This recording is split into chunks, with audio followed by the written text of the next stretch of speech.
Good morning, good midday, good afternoon, or evening, depending on where you are on this pandemic planet. It's Friday, I think, first day of May. Although, as my friend Jeremy Zallar from the Times recently tweeted, it's actually March 55th. I think every day is March 55th now.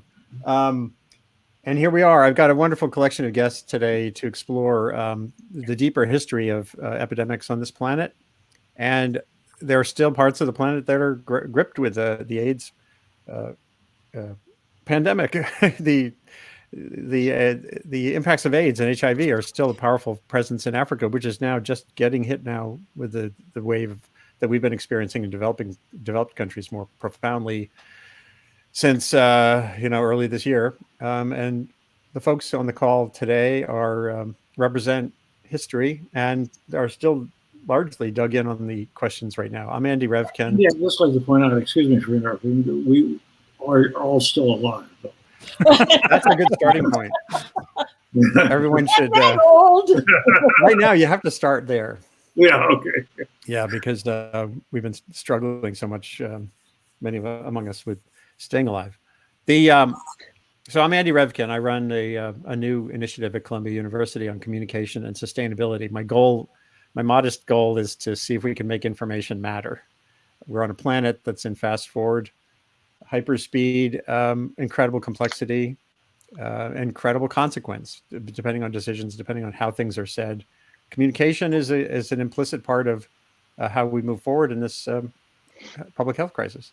And it's the infodemic around the pandemic that has been a prime focus here. So today we've got Bob Bazell, who was for 38 years with NBC and a familiar, like a constant presence for many of us who grew up in science journalism from that point forward. Jon Cohen at Science Magazine, another veteran from the early days of HIV, of AIDS, and Wendy Wertheimer, who was in the National Institutes of Health and had been advising at the World Health Organization early on in the AIDS epidemic as well, and has incredible depth of knowledge. And Laurie Garrett, who's already been a presence here with me on video 2 or 3 times, talking about the challenges reporters face in consequential nature of reporting in these kinds of conditions, which Laurie said, maybe it was like a month ago, it was more. She warned those who were diving in on this beat that this is actually harder than war reporting.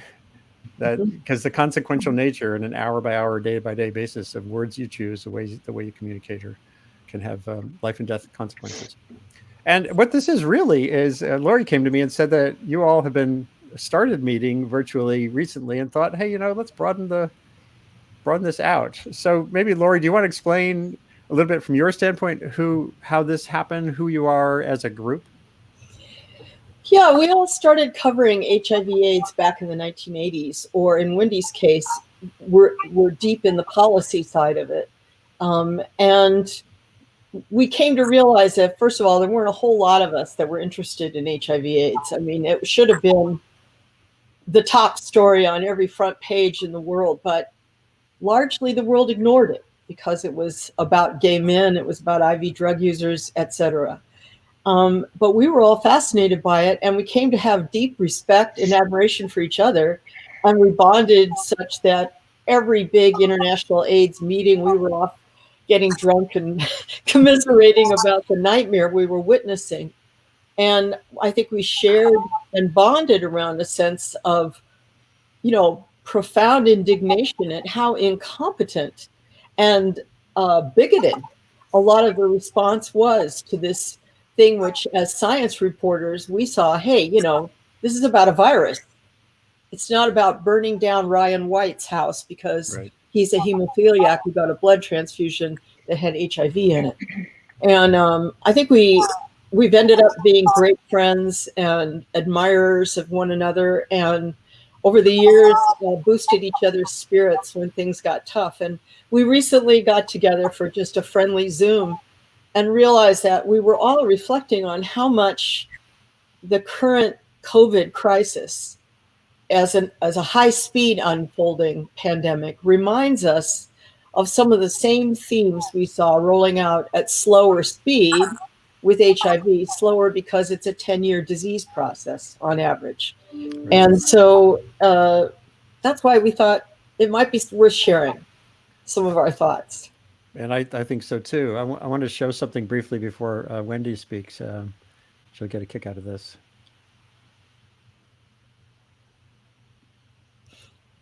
So I noticed that there was a congressional record recognizing Wendy Wertheimer for all the work you did for a long time, and I couldn't resist posting it.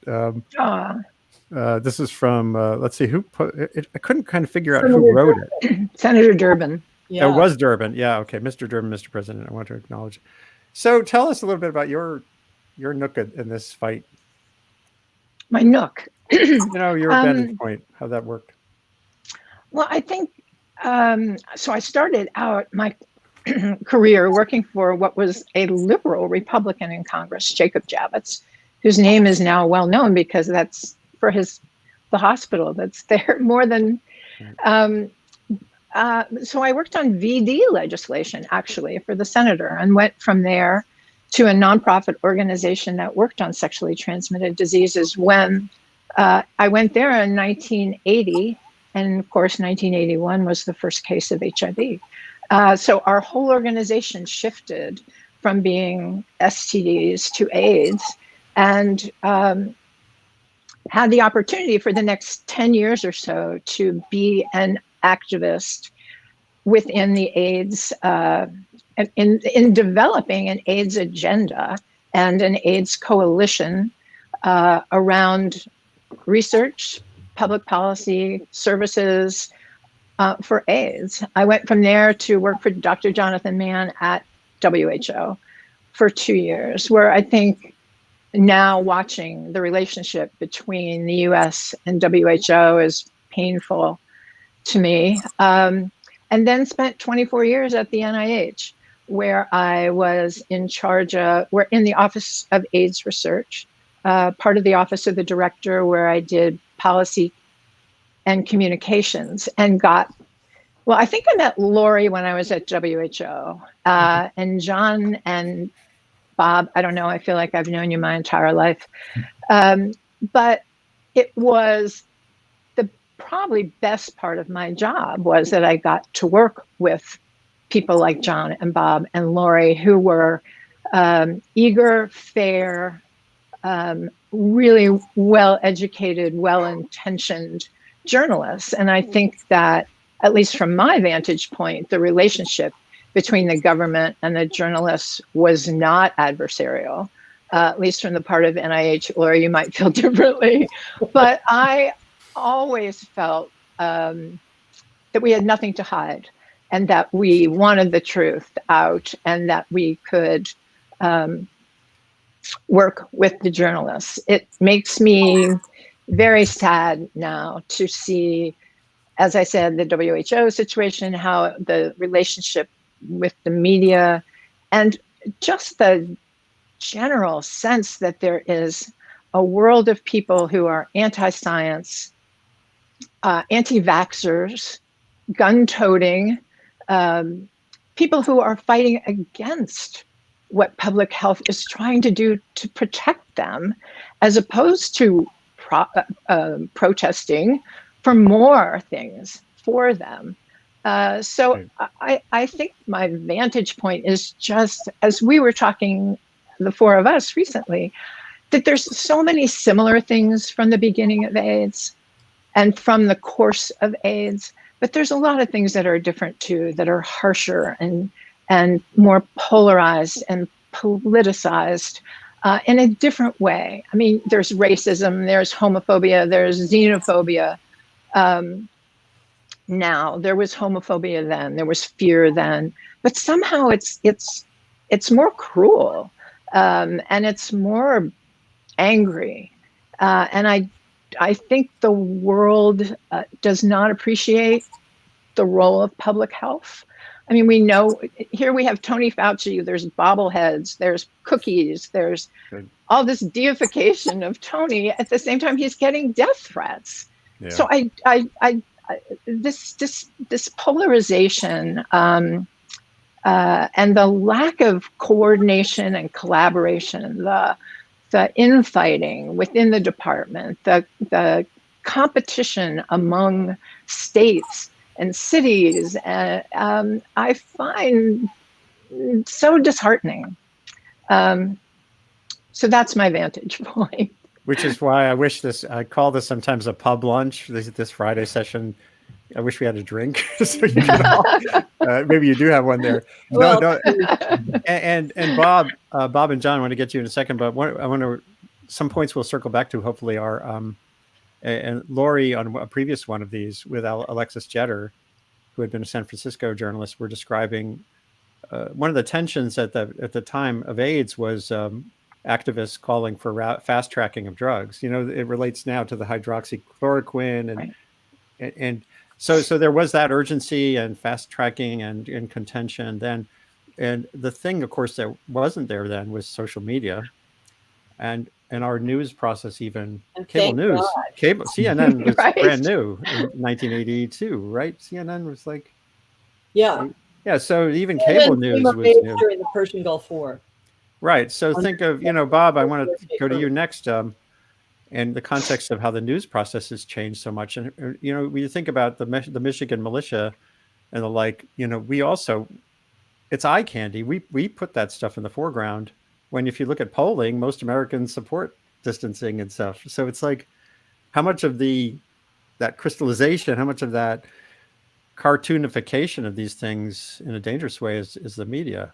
Yes. But Bob, I want to show something for your sake to take people back on a little time trip. Hold on, it's right here. Share screen. Edit. Yeah. There we go. So here we are.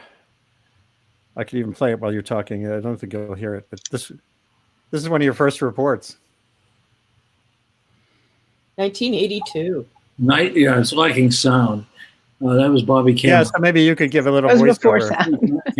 And a man in hair. That's Bobby Campbell, who was very famous as the first person. The KS. Yeah, so just reflecting, Bob, on the news process, maybe a little bit, how much you think that's part of the issue. The thing was, Harry Walker was very difficult to get people to go on camera. This was 1981, and that was a doctor at Sloan Kettering Sloan Kettering stopped treating people with AIDS very quickly after that. And so what I'm going to get here in a second is, if we continue with that, I came up with, there was a phrase that I was standing in front of the CDC to do my stand-up, and I said, so this appears to be a deadly new sexually transmitted disease. And that's such a horrifying statement when you hear about it, a deadly new sexually transmitted disease. And yet it was in the nightly news that night near the end, in a place that, that's me. You look the same. Yeah, that's being informed. The CDC looked quite a bit different. And it had one public affairs officer whose name was Don Barrett, and now there's an entire building named after him. But that was what I was saying then, a deadly new sexually transmitted disease. But it was way back in the show. Nobody paid attention. It took a little while to sink in. But one of the things, to get to your point, Andy, is in those days, of course, there was 3 networks, and CNN was just starting. There was no internet. And there was 2 times in my career when I've been stopped constantly on the street. People come up to me from time to time, of course, which is inevitable if you're on television. But the 2 times when people just wanted more information were the early years of what became HIV. And during the anthrax attacks, people just felt like they weren't getting enough information, despite our attempts to try to pass it on. And I realized that pretty soon, though, in both cases, I was amazed at how much, despite the horrible things like the attack on Ryan White's house and all the other just ghastly homophobic and racist attacks that occurred, that for the most part, people understood what the risk was. They understood that despite the efforts of people like Robert Redfield, who now heads the CDC, that there was not a lot of risk to heterosexuals in the United States. And it took a while to realize that there was this enormous risk in Africa. And that's the reason for that disparity is the reason for the disparity in information and transmission is a huge topic in itself. But I've always been surprised at how much people figure things out for themselves. And the polls you just mentioned, despite, there are PhDs given and there are departments of health communication in public health schools. And I have taught in such a course, and I found myself completely out of it, my ability to do that, because public health communication is not what the three of us who are journalists here do, four of us who are journalists here do. It has to do with teaching people to eat a healthy diet and not smoke and things like that. But how much, despite all this effort that's spent on health communication, people are pretty smart at figuring out, for the most part. There are the horrible bozos, and there's the anti-science stuff that's Laurie was talking about. But people really figure out and make a pretty good calculus quickly about what's going on, is my takeaway. And that's why there's the pushback against opening the states too soon. Right. And yet we in the media find it hard to convey that in a way that sticks.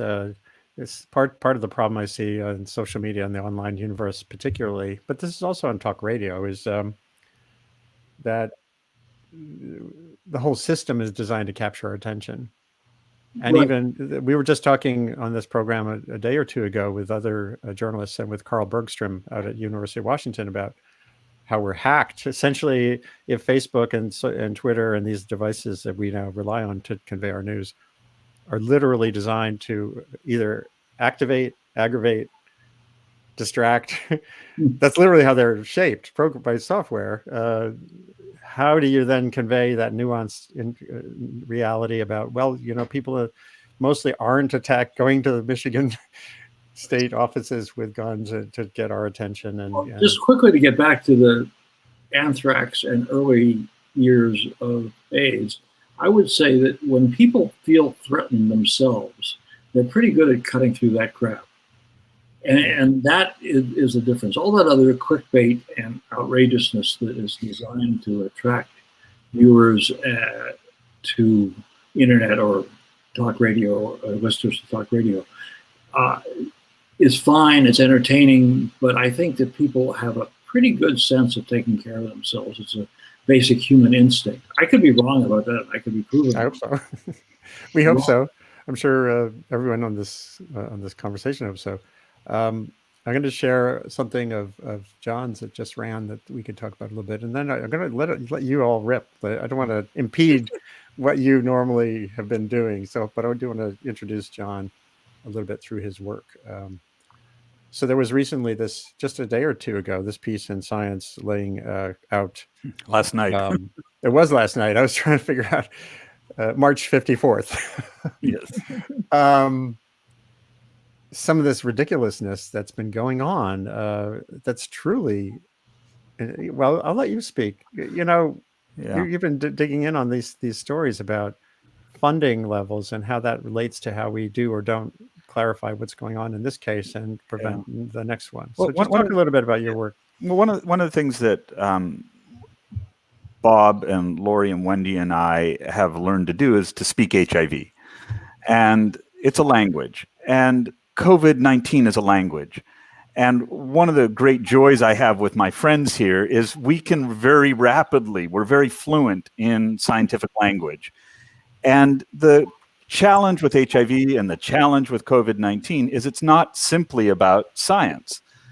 And it's about politics, and it's about society, and it's about, most everything you can imagine is touched by the octopus. And HIV trained us well for that because it also touches everything. And we had a whole lot of politics with HIV. And I came to HIV later than the others. I really dove in deeply in 1989. And I wrote an article for the Free Weekly newspaper I was working for about an AIDS vaccine, about the AIDS vaccine field at large. And I also wrote an article criticizing an article Bob wrote, and then so we became friends through animosity, I guess. And then Bob attacked me in 1993. If you remember, Bob, at a conference we were at. And Laurie and I went to a conference in 1990 at the Institute of Medicine, and Laurie and I were the only two journalists there, which was really bizarre. And so we hung out at lunch at the Institute of Medicine because we were the only two of the same stripe. Everyone else was a scientist or public health person. And I learned a great deal from all three of these people because they had been in it longer than I had. And I came to see Bob as, TV has a lot of fluff and bullshit. And it had a lot of fluff and bullshit at the international AIDS conferences. There was a whole rush to send reporters to these meetings.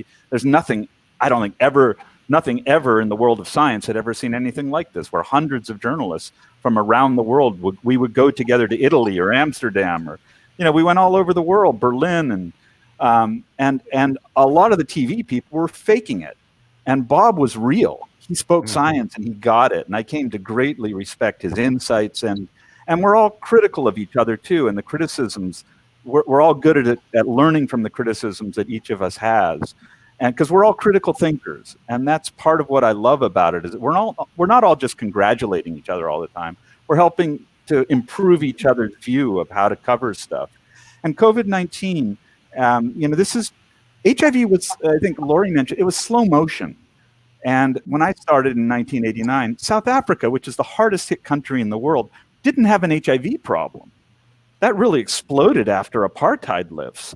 And so we watched it move slowly from place to place, and each place went through the same denial, the same sort of bargaining, the same, the stages of grief, the Kubler-Ross stuff. We saw all that happen because, oh no, we don't have gay men here. Oh no, we don't have injecting drug use here. Oh no, this isn't going to happen here. Oh no, it's only a gay disease. Well, it's mainly a heterosexual disease. And guess what? Everybody's vulnerable.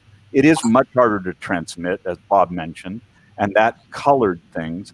But there's so much we learned about how societies and communities and governments reacted that's happening now. And in the United States, you see every state pretending that, oh, well, this isn't, this is New York's problem. It's a myth. And we saw the devastation that happened with HIV by people playing ostrich and by that lack of self-criticism. Self-criticism is the single most important thing to dealing, in my mind, with outbreaks and epidemics. You have to look at what you're doing and say, where are we failing? And you have to look at your next door neighbor and say, what are they doing right and what are they doing wrong? And all of us were in the business of pointing out what was working and what was failing. That's what all of us did. And so those tools are really handy now because I know how to do that. And I also know how to think broadly because of HIV about all the octopus's arms. And one of the things that Laurie, one of the things that we've talked about, and that I think you got at here, and that Carl Bergstrom and I definitely talked about yesterday or the day before, whenever it was, is the deep uncertainty part. People are dying. The structure of the virus. We know lots of things, but the things we don't know are still profound. And that's where assertion values uncertainty. Theories thrive in the absence of knowledge. Right. And part of the problem is the public wants certainty about things that you cannot have. And Donald Trump is kind of the cartoon exemplification of that. This guy who constantly wants answers for things that we don't know. When's there going to be a vaccine? I want hydrochloroquine to work. One crucial big thing we're leaving out. Wendy touched on it, but let's go a little deeper on it. One huge difference between HIV and this is that HIV had activists who were absolutely 100% into we want to cure, we want to fight the FDA, we want to push the NIH, we want to push the drug companies, but we want the cure to actually work. We don't want you to throw garbage into us. We want some standards of evaluation. We want to know that it actually works. And it's fascinating now to see, number one, the activism is, as Wendy said, it's the opposite. We don't want you to do anything. We want to go about life as if this disease wasn't there. That's the activists in this. Well, Wendy, I would add. The other thing I was going to say is, it's very interesting that the emerging voices of, let's all work together and come up with a vaccine or a treatment are coming out of the corporate world. It's these groups of hedge fund guys and the Bill Gates acolytes and the TED conference acolytes that are forming these little consortia claiming they have the answers. And, if we just throw enough money at it and high tech, we'll solve the problem. But where are we today with HIV? We don't have a vaccine. We don't have a cure. What we have is a palliative kind of medicine that allows people to live reasonably long, if not full lives, as long as they take the medicine every single day. And we created this vast global infrastructure to funnel money from one part of the world to another part of the world to ensure that people in this other part of the world got their medicine. And that's it. That's what we did. It's not an end game. It's a new permanent element on the global health landscape. HIV, a disease that didn't, as far as we know, plague human beings, except in very remote places on the planet, before the late 1970s. And now it's a permanent feature, and it costs us hundreds of billions of dollars every year as a result of its existence. If we go the same route with COVID, which means, let the high tech guys take over, let the, drug companies take over, and we come up with a solution that is only affordable in the rich world, that isn't either a cure or a 100% single shot, once in a lifetime smallpox level vaccine, then we're going to end up creating yet another superstructure of, the rich world funneling money to the poorer world and maintaining programs badly for decades with a new permanent feature on the global landscape. And this will have been, as far as I'm concerned, a defeat, not a victory. But we are seeing, the other thing I would say is that the old activists, the Greg Gonzaleses, the Mark Harringtons, the Treatment Action Group, the ACT UP activists, they're now coming forward and saying, hey, shut up with this hydroxychloroquine stuff. We want testing. We want to know something really works. Back when we were agitating for fast tracking drugs, we meant fast track with science, not fast track with rhetoric and garbage. Right.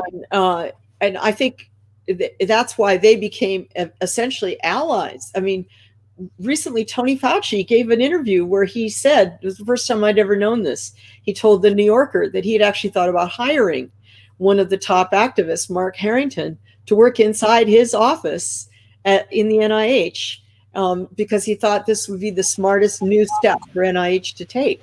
And it was Mark who said, no, I think I wouldn't last 5 minutes inside of your bureaucracy. I would do better to be on the outside screaming. But today we have no activist force of a positive nature anywhere identifiable at this time. We have beleaguered healthcare workers. You could say they're activists because they're demanding PPEs, but that's not activism for a global solution. And then we have high techers that all think, I've been to 12 TED conferences. I had lunch with Jeff Bezos, and I'm worth $100 million. So surely my advice is superior to anything some goddamn public health person making only $50,000 a year could possibly know. I would love to hear from each of you, perhaps, on your hypothesis for why that voice is not there. I guess to me, it's all about the dispersed nature of the problem. It's like so pervasive, and I don't know. But Bob, what are you thinking? Andy, I think. Well, first of all, I would say we argue with each other. The AIDS activists at first did want to put everything in their bodies, and it was only a more enlightened group later on that said, "Wait a minute, we need." Yeah, they made a lot of mistakes. Yeah, that's one thing. But the people who are activists now are people who have studied the tactics of ACT UP and the Treatment Action Group very well, and what their agenda is to lower the authority of the FDA to make sure that things genuinely are effective, so that they can marginally effective drugs say for cancer, very easily on the market for $150,000 to $450,000 a year. And there was a great article in the New England Journal of Medicine about that very recently, that there is this enormous threat that the people who are grabbing onto this and seeing a future are pharmaceutical executives looking to make a vast profit in a big hurry. And they are the ones that learned the lessons from HIV. Obviously, everybody in the world who is at risk for being sick can't be an activist at this point. Right. Exactly. There's something too about the activists that evolved that Bob was getting at. It started off that there was this desperation and putting everything into our bodies, and then there was a backlash against AZT. But then there were really sophisticated activists like Mark Harrington and Greg Gonzalez and the group they worked with that understood the science. And they wrote reports that everyone read, that all scientists, all journalists who knew what they were doing, we read this and learned a great deal from them. And the big wake-up call in HIV was, in the global sense, and was 1996, when drugs started working and got really good, and they weren't available to most of the people in the world who needed them. And it took until the year 2000. It took 4 years until a meeting in South Africa that, I don't know if all of you were there, but I remember, most of us were there. Were you there, Bob? I don't remember. And at that meeting, the world changed because Nelson Mandela stood up and said, this is unconscionable, that we can't have these drugs. Because a gay infected Supreme Court justice in South Africa who was white said, this is apartheid, this is Nazi Germany. And he judged the world as a Supreme Court justice, saying, this is unconscionable. And so we had a 4-year period, and it lasted longer because it took a few more years for mechanisms to kick in to create drugs for everyone. But we wasted 6-7 years of good drugs being there, not getting to most of the people in the world who needed them. I hope we learn from that. And I do hear a lot of talk right now, and I'm actually possibly more optimistic than others here about what's going on, because I do hear a lot of talk up front about equity and access that didn't happen up front with HIV. It was a huge failure. So I think it's good that these conversations are happening now, but I also think journalists have to critically look at it now and talk about it now and ask, what are the deals you're cutting when you're funding this, when foundations are funding or governments are funding vaccine and treatment developments? What are the deals you're cutting right now to make sure this is going to be available? And we're not going to do what we did with H5N1, with the H1N1 pandemic flu in 2009, where the rich countries of the world said, well, we'll give 10% of our vaccines to poor countries. That's not equitable. That's not a solution. That's a patchwork solution that I hope doesn't happen this time around. Well, I want to ask Wendy a question, because you straddled both Congress on both sides of the aisle. And part of your job was making sure that the budgets for HIV research, and then in support of PEPFAR, the budgets for the international efforts that John was just describing, kept getting through and got passed. And that, certain people like Jesse Helms got overwhelmed by people like Bob Dole and Teddy Kennedy. When you look today and see how this whole epidemic is red state, blue state, right, how COVID is already playing out, according to the polls, as highly partisan, and the roles that the two parties are playing on the Hill regarding legislation, what do you see as the biggest differences between that period when you were agitating to, improve the budget of the Office of AIDS Research and get more money funneled to Tony Fauci's lab, et cetera, versus where we are today? Well, I think that too was an evolving process, as John would say, of getting that kind of support on the Hill for AIDS research. Even now, there's a lot of bipartisan support for NIH. If you look at the budget of NIH over the last 3 years, it has dramatically increased. None of that increase has gone to AIDS. And I don't know what year it was, we sort of developed this internal agreement that AIDS would get 10% of the NIH budget, and any increase the NIH got, AIDS got 10% of that, which was a pretty good handshake between Congress and building one, the director of NIH. But that has fallen by the wayside now, and AIDS itself is not getting the kind of it doesn't have that kind of parity that it used to have. We had real supporters in Congress. There was Henry Waxman, and there was even John Porter, a Republican who was really supportive of global health. And I don't know where it happened or when it happened that public health became political.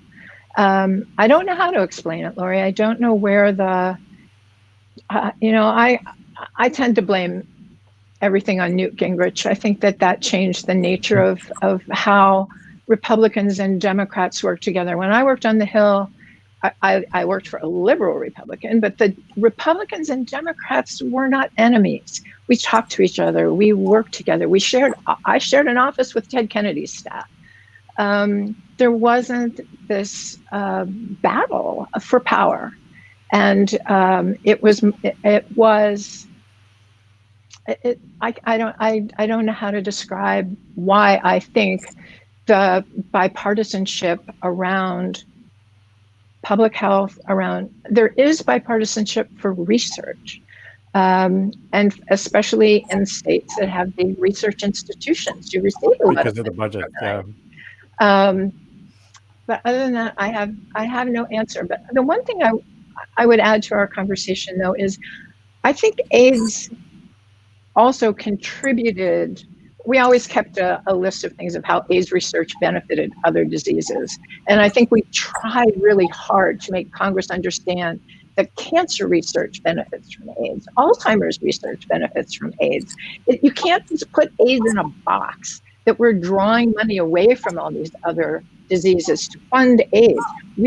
AIDS was contributing to that. The HIV/AIDS people are at the front of the response here. Yeah, right.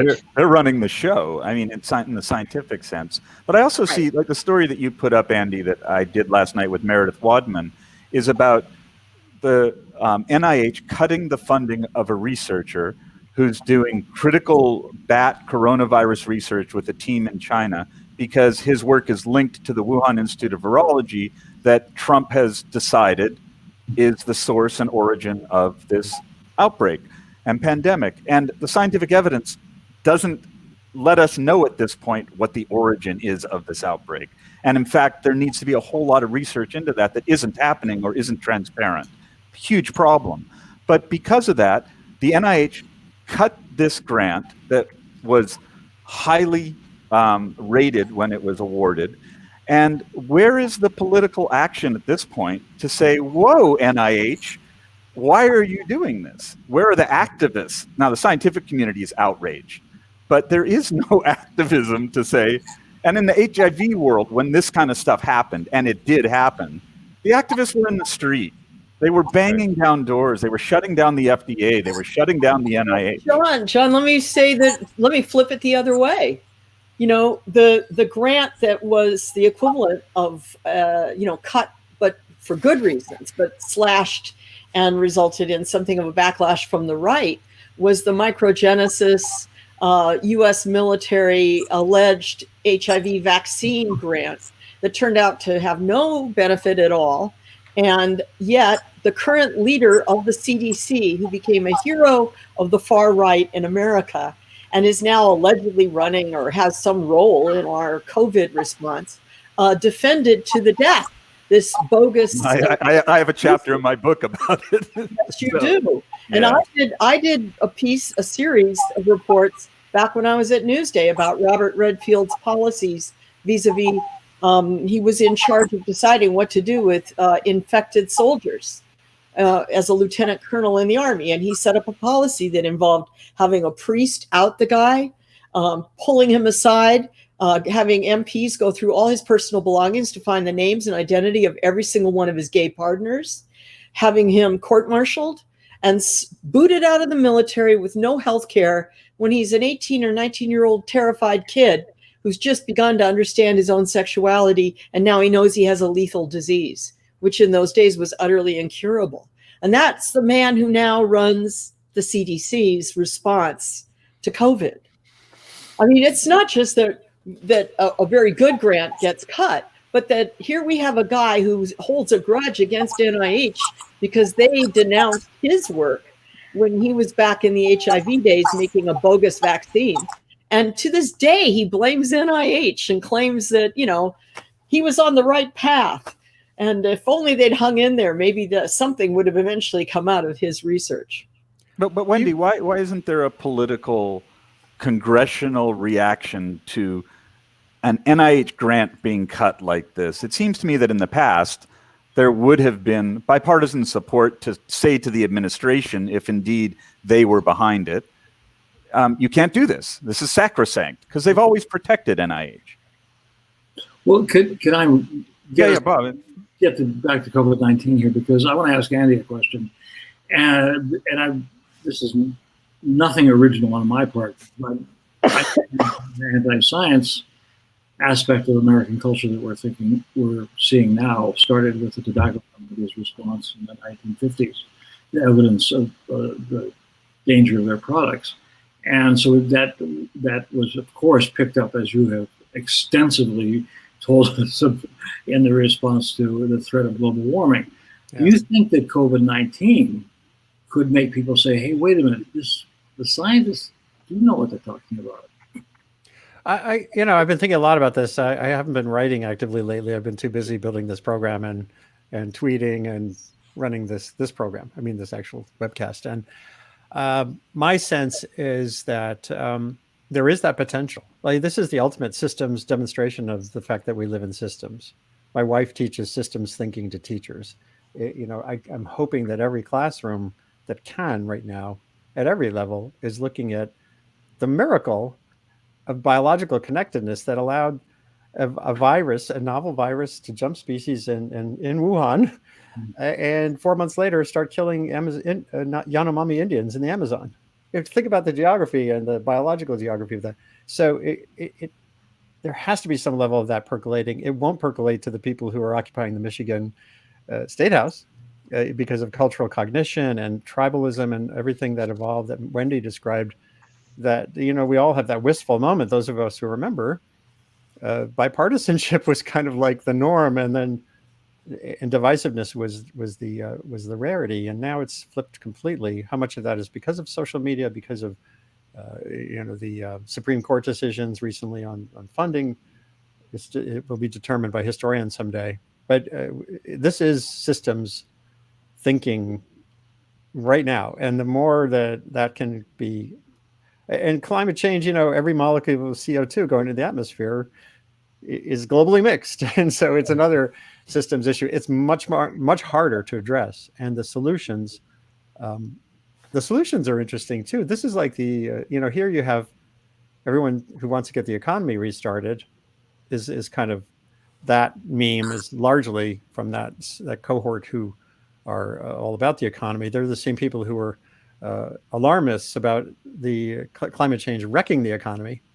The same, that's the idea. If we do this carbon tax, it'll destroy America. There's lots of resonance. It's complex though, because the solution here, I think, is actually much easier than the solution to global warming. Well, I do think we have a commonality with climate change in terms of who feels most threatened at the moment, because the oil industry has every single super tanker in their fleet out at sea right now, completely full, unable to offload their oil. Every single oil storage facility on the planet is at maximum full. The price of oil has gone into negative future valuation.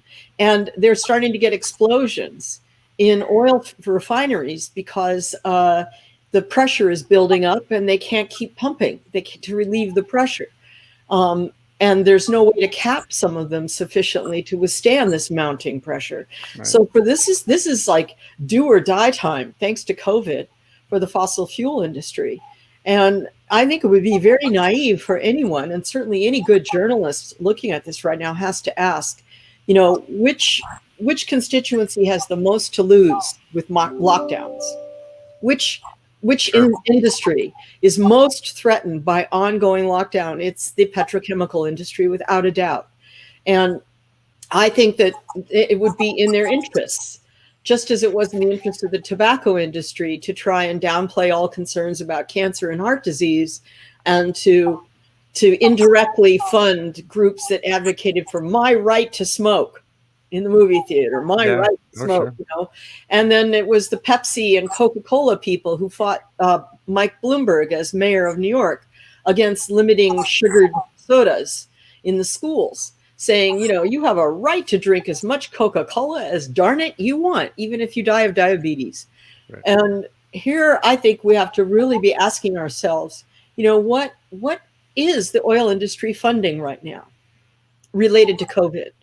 Where are these demonstrators getting their money? Who's hauling them from all over the hinterlands into the capitals of various states and then putting them in hotels so they can shout and scream for days in a row, waving guns in the air? Somebody's behind all this. I'd be curious to get the other reactions, but my bet would be it's much more ideological than business money. Andy, there's one thing I wanted to mention that I think is critical here that we haven't addressed, and I'm curious what everyone thinks about this.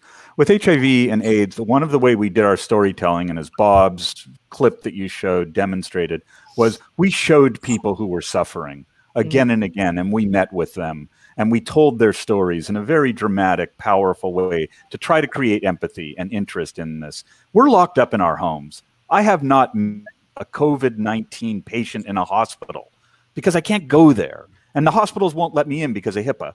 And often my reporting with HIV was most intimate in other countries because of the restrictions I faced in the United States. And I wonder how much of what's happening with the scamdemic crew and the people who are doubtful of this is because we as journalists are not able to show day in and day out how people are suffering and dying. I don't, personally, I think the thing about this epidemic, and I remember Laurie and I talking about this a month and a half ago, was, the 1918 epidemic. Maybe it was someone else. The way you measure a true event of this magnitude is that everyone ends up knowing someone who dies. Mm-hmm. Everyone. Now, obviously, there's a big chunk of the country where that's not true yet. So we're in the New York bubble, at least the four of us. And that, I think you're going to see those stories as people's aging relatives in nursing homes are suffering. Whether or not the media cover it, it's going to be in their living room. Yeah, but with HIV, we used this storytelling to make people care who weren't connected.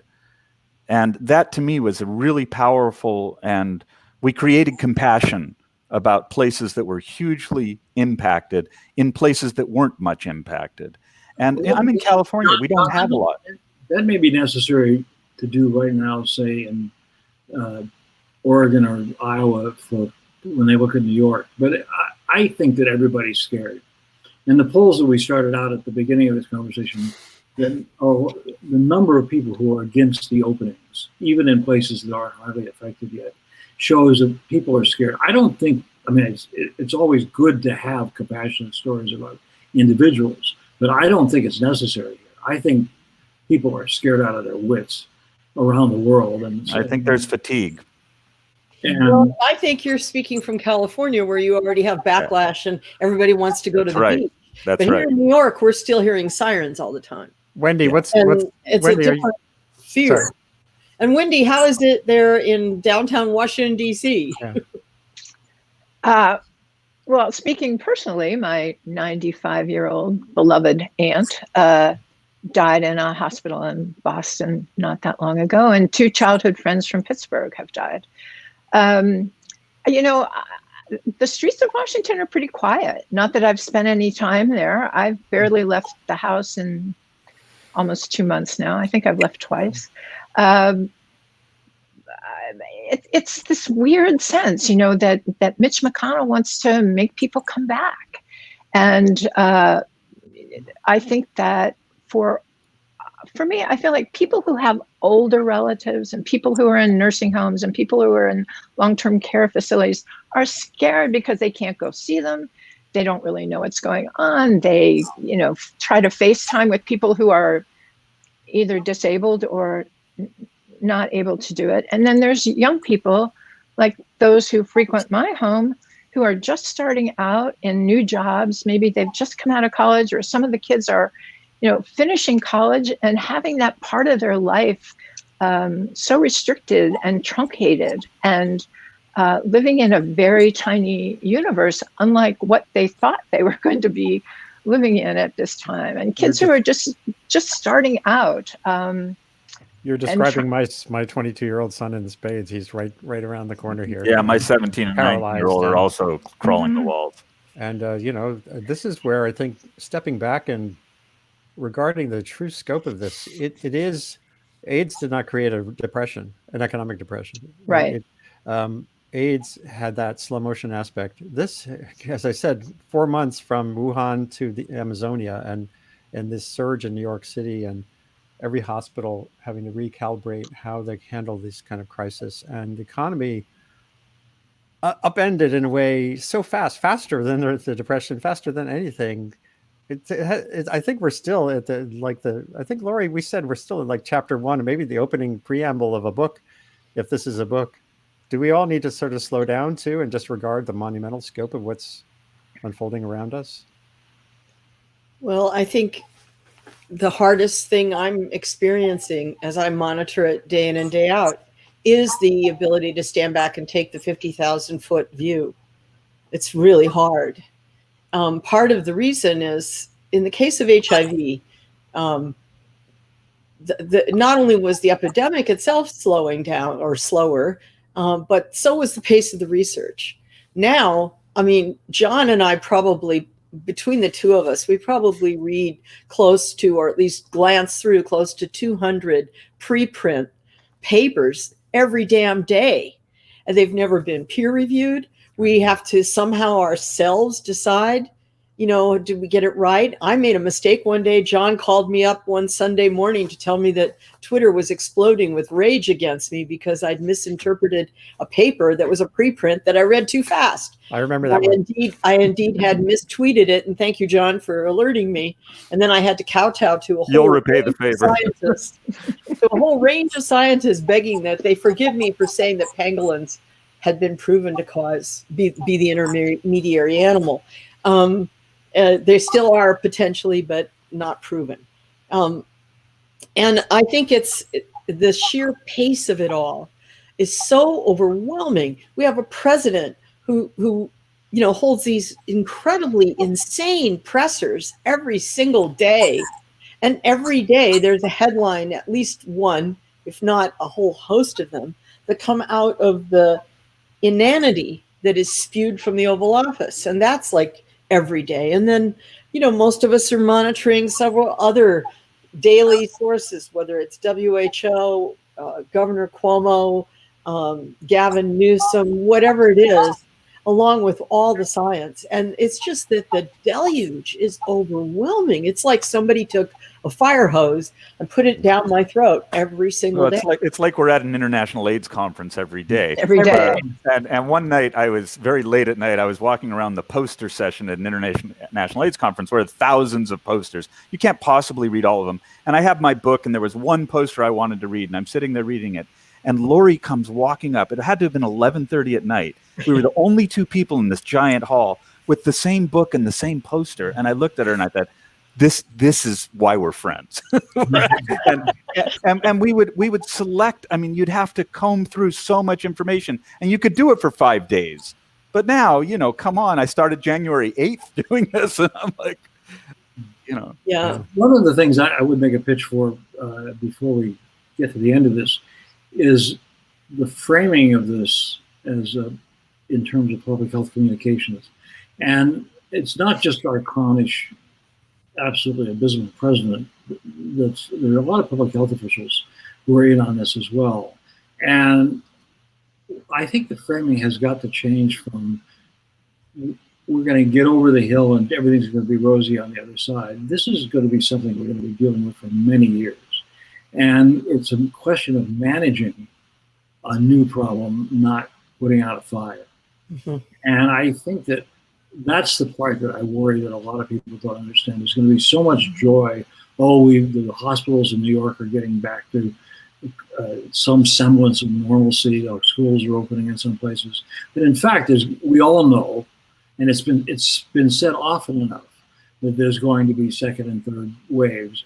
But I think that's the part that the public doesn't get yet.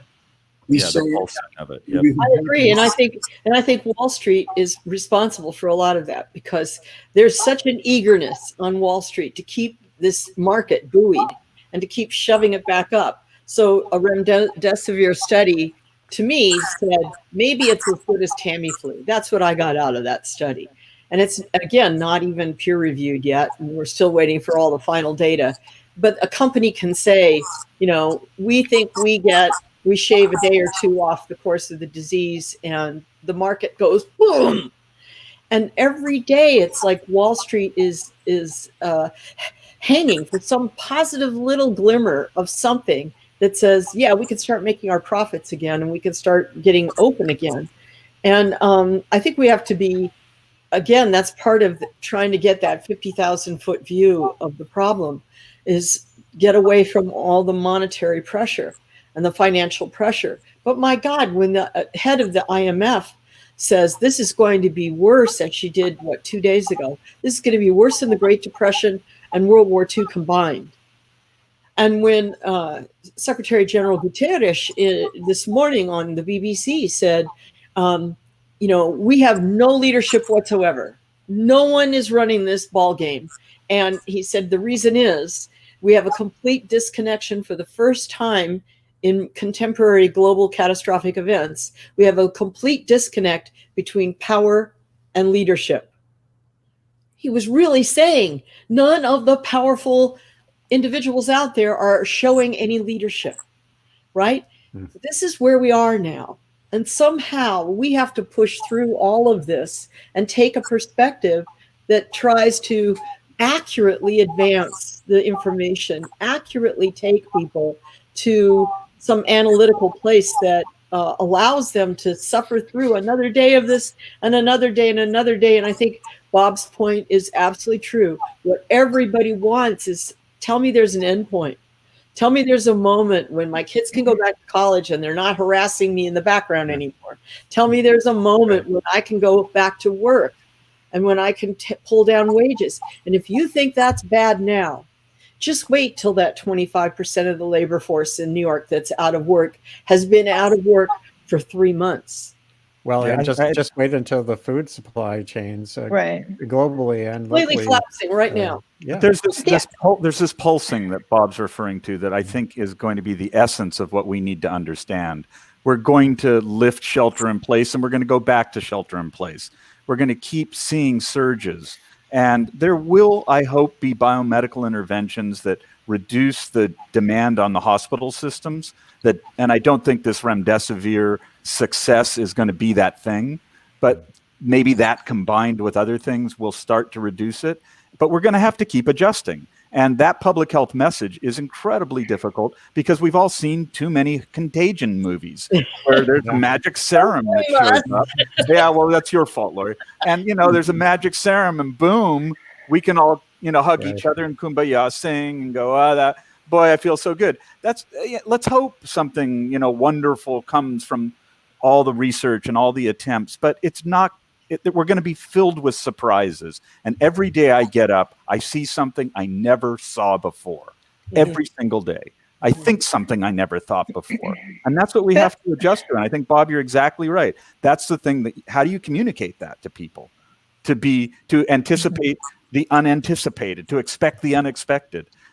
I don't know.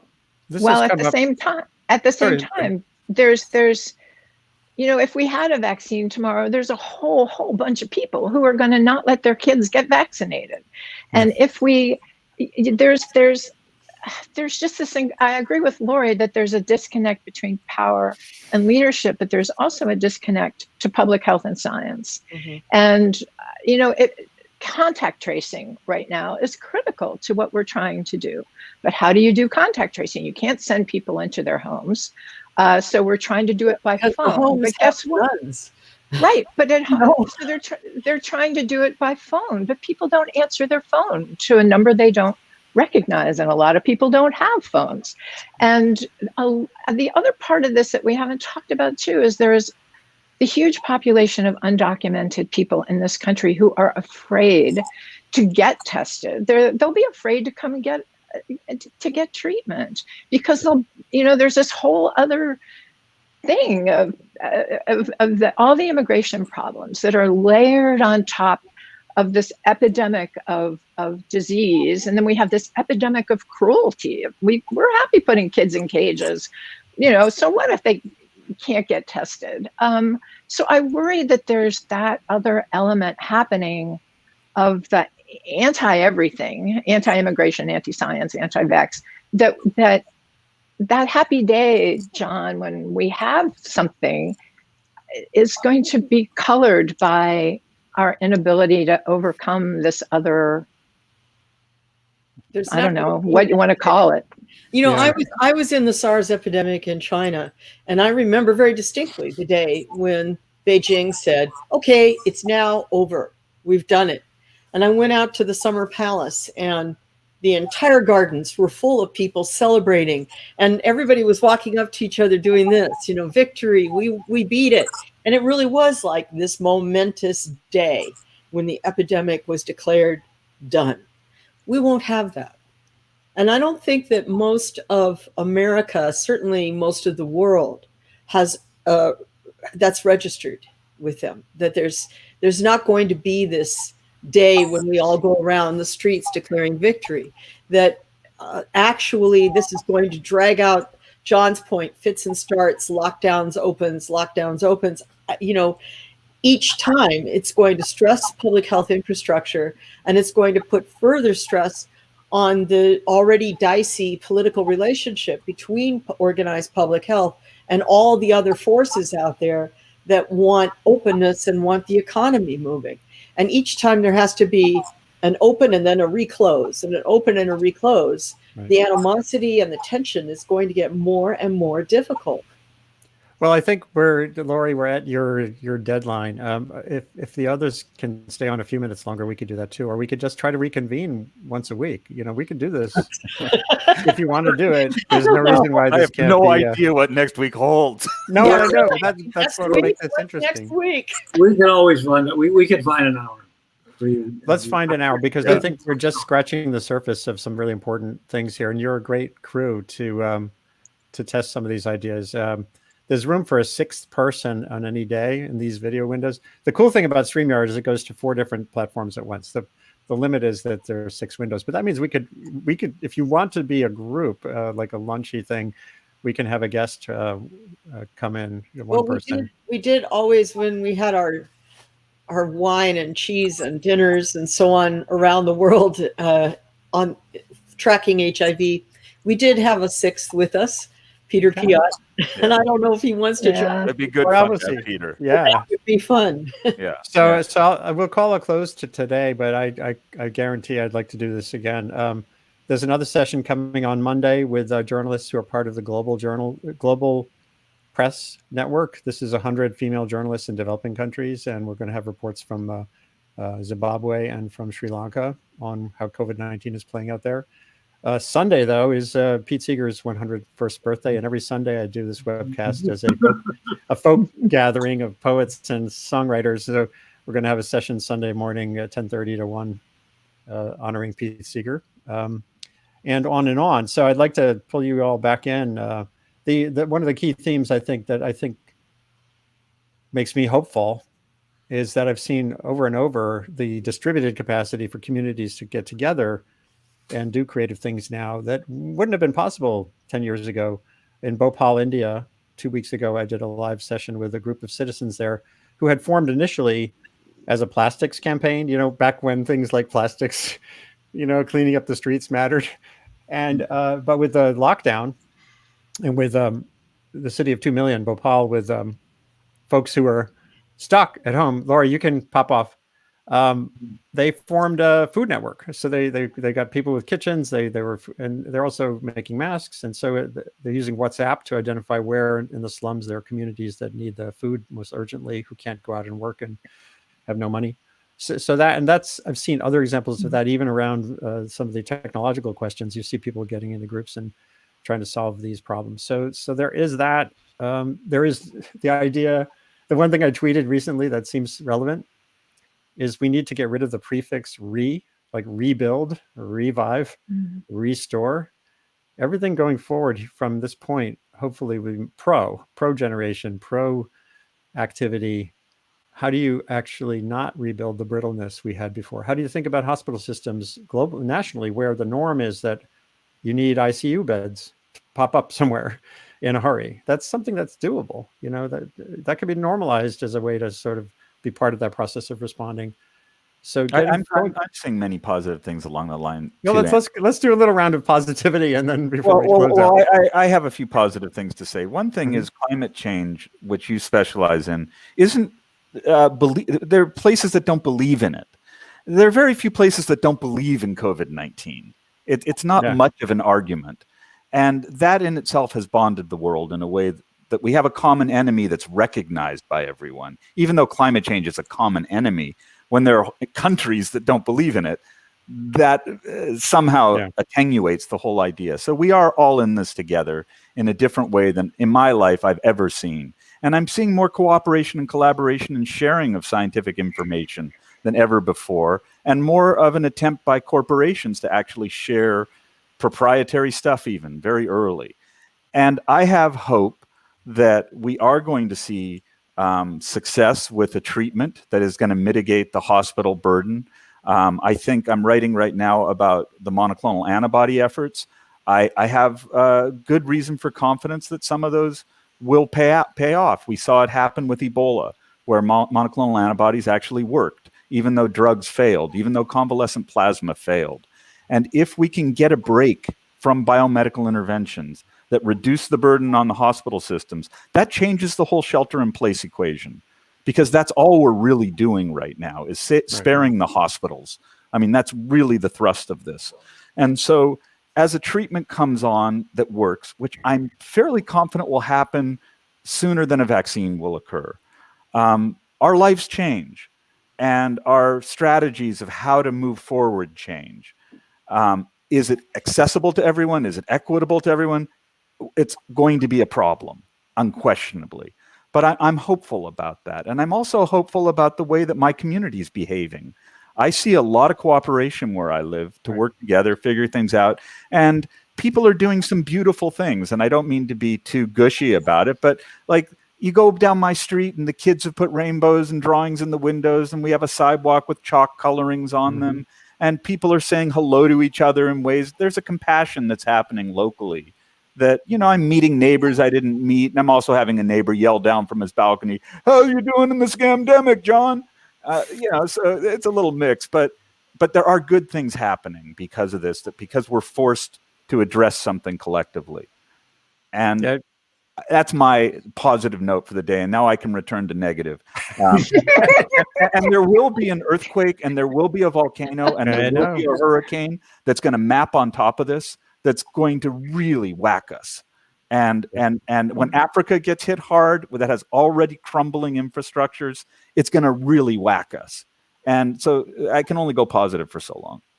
And Bob, do you have a last bit of brightness before? Very quickly with a positive thought based on John's, which maybe we could work on how the great advertising infrastructure that exists around the world now, especially in the United States and Europe and every place, can be tapped to get the message across that when the illness part of this, because the economic part, as we pointed out, is going to last for a long time, but when the illness part of this finally comes to some kind of better ending, hey, that was science, folks. Science, which tells us that the Earth's climate is a danger. Science came in and helped us deal with this. And I think that there's I don't have an immediate campaign or catchy slogan, but I think that we should work on thinking about that future and getting people back into believing in science and not being totally influenced by big oil and all the others who are pushing in the other direction. I think that's a good one. And Wendy, a last thought from you, having spent all that time at the interface of politics and science. So I think I'll add one. My positive take would be that in a time of celebrity, deification and conspicuous consumption, I think this has brought us back to really basic question of what's important in the world and what's important in your family.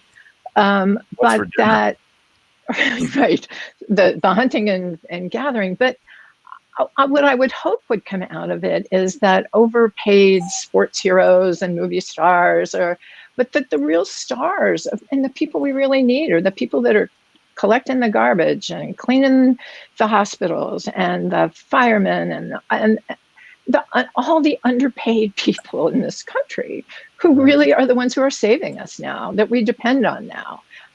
There's not a new movie and there's no sports, big thing in my house.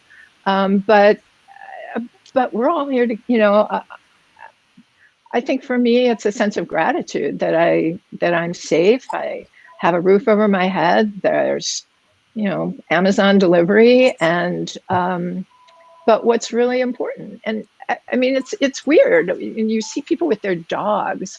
I mean, people have become, we've become obsessive within our walls. And, for people with kids, in some cases, that's a good thing. And I think it makes you, I sort of go from being terrified to being horrified to being outraged and sad, and then back to kind of being grateful. And grateful I have friends like the ones I'm sharing this time with. But I think for all of us, it's a time to kind of reach out to other people in a way maybe we've not done such a good job of the last few years. So, yeah, we basically installed a minimum income right now if people get their checks, at least for a moment. So this has been a great start to a conversation. I'm really glad that Laurie suggested that you bring your chat to the public as well, and I think we'll find a way to do this going forward. Again, I'm going to read a little quick boilerplate before you depart. Sustain What, which I started March 15th on a Sunday for no particular reason except the need to communicate. It's a global online conversation identifying solutions to the complicated, shape-shifting, and epic challenges of humanity's great acceleration. Right now, we're in the great pause, as some people have called this moment. A prime focus is making sense of and getting the most out of the planet's fast-forward information environment. It's the one Earth system changing faster than the actual environment. This webcast is produced by me as part of my work building a new initiative on communication and sustainability at Columbia University at the Earth Institute. For the time being, these sessions will be focused on mitigating the unfolding societal disruption and devastation from COVID-19, but we'll dip into other subjects and solutions as the time allows. Thank you all for being part of this, viewers. Thank you all for being part of this, panelists, and let's do it again if you're up to it. So thank you. We will. Thank you very much. Take care. Everybody stay safe. Tune in for Pete Seeger celebration on You got me for that one.